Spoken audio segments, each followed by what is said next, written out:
So let me get this straight. Cancel culture is all of a sudden okay now? Welcome to another edition of Danny Golding TV. Now, before you say anything, I've called out cancel culture when the side that I voted for was responsible for it, and I have proof right there. There's a video I made in 2020 where I called out cancel culture on that side. But now all of a sudden cancel culture is okay on the right side? What? In case you've been living under a rock the past week, you probably heard that long-time, 22-plus year late-night host on ABC, Jimmy Kimmel, got suspended last week for comments following the tragic assassination of right-wing commentator, podcaster Charlie Kirk, where he must have said something insensitive. He must have made light out of the assassination, right? I mean, if you saw the headline, you probably assume that's what happened, right? But is that what happened? No. What Jimmy Kimmel said was that the MAGA gang was trying to score political points over the assassination, which is true. He said that the MAGA gang was trying to label the kid that murdered Charlie Kirk as anything other than their own. Now, as it turns out, that comment wasn't completely accurate, as Tyler Robinson, the kid that murdered Charlie Kirk, likely himself had some left-wing views, but he is from a very far-right family growing up in very red state Utah by a family that is obsessed with guns, that got him in shooting all kinds of guns at a young age. His mom even posting Facebook stuff about it, all the guns that he had. And hey, there's nothing wrong with owning a gun. I'm all for the Second Amendment, and there's nothing even wrong with teaching your kid gun safety at a young age. But I think having your kids worship guns like that is a little bit weird, and definitely more of a right-wing thing than a left-wing thing. His grandmother also stated that everyone that she knew in the family was Republican. She didn't know anyone that was a Democrat. And so when Jimmy Kimmel made those comments, we didn't know everything. There was also a theory going on that he was a fan of this Groyper movement. He may have been part of a Groyper movement, which is a far-right movement led by literal white supremacist Nazi Nick Fuentes, who made comments against Charlie Kirk more recently. So there are theories going on that maybe that has something to do with it as well. And then, he had a trans girlfriend or whatever, but that doesn't necessarily mean you're liberal. I mean, I believe even the vice president of the United States at one point had a desire to be trans.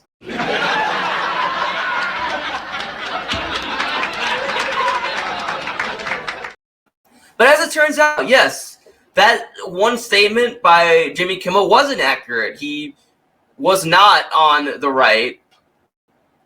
He likely had left-wing views, but who gives a fuck what someone's political views are if they're a mass murderer? I hate how both sides try to score political points on, oh, no, this mass murderer is on your side. Your side is bad. No, he's on your side. Your side is bad. Like, it's just so stupid.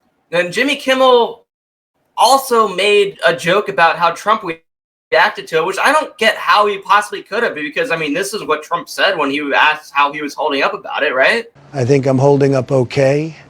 It's been a rough week, and our nation is grieving, but we'll all come together as a nation just like Charlie would have wanted. Yeah, that's such a sincere thing to say. How could you possibly make fun of that? Oh, wait. I'm being told now that that's actually not what he said. How are you holding up over the last 3.5 days? I think very good. And by the way, right there, you see all the trucks. They just started construction of the new ballroom for the White House, which is something they've been trying to get, as you know, for about 150 years.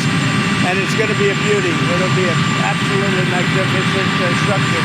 And I just see all the trucks. We just started, so it'll get done very nicely, and it'll be one of the best anywhere in the world. Okay.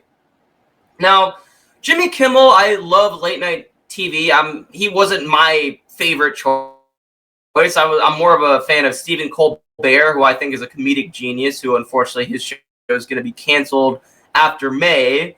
I also enjoy Seth Meyers, and I think, but I do think that Jimmy Kimmel, along with the other Jimmy on late night TV, Jimmy Fallon, also do a great job. Now, everyone thought that his show was completely canceled and done, but it was only listed as suspended, so I knew he was going to be back, and it turns out he is going to be back tonight. But that being said, he'll be on most ABC stations, but some some ABC affiliates owned by Nexstar and Sinclair decided not to air the show. So it'll be interesting to see what happens then. But I just think it's funny how the side that's all for freedom of speech and hates censorship is all of a sudden okay with this type of censorship. I just don't get it. Like, I know that the late night shows are more political now, and I mean, Donald Trump is such an easy, hilarious target that, I mean, you can't blame them for making fun of him. I mean, David Letterman's show back in the day had a whole segment roasting Bush. Great moments in presidential speeches. That was pretty political, wasn't it? J.D. Vance also hosted the Charlie Kirk show last week and then just went off the rails with these comments. Take a look. There is no unity with people who scream at children over their parents' politics. There is no unity with someone who lies about what Charlie Kirk said in order to excuse his murder. There is no unity with someone who harasses an innocent family the day after the father of that family lost a dear friend. There is no unity with the people who celebrate Charlie Kirk's assassination. And there is no unity with the people who fund these articles, who pay the salaries of these terrorist sympathizers, who argue that Charlie Kirk, a loving husband and father, deserved a shot to the neck because he spoke words with which they disagree. So apparently random users on social media now represent the entire Democratic Party. And I guess there's no unity because there's a few people on TikTok celebrating the murder. What? Okay. And because one individual, one psychopath, messed up kid in Utah shot Charlie Kirk, all of a sudden the whole Democratic Party is evil and there's no unity? No, this is how you do unity. Every major Democrat, former politician, whatever, condemned the murder of Charlie Kirk. Obviously, as they should. But no focus on that. Let's just focus on the random social media users that nobody knows of. If after the Melissa Hortman shooting that happened a few months ago, would it be okay if Democrats said, oh, that just means the whole Republican Party, that means all of MAGA are murderers, they're all responsible for this? Or when Gabrielle Giffords was shot in 2011, if then President Obama and Vice President Biden stated that Republicans are all responsible for this, this is all Sarah Palin's fault, would you be okay with that, JD? No. Like I said, I am sick and tired of one individual supposedly being responsible for a whole political party, and I'm sick and tired of both sides pointing the finger at the opposite side saying, oh, this is all your fault, because that just does nothing but bring division into this already divided country. This has been Danny Golding TV.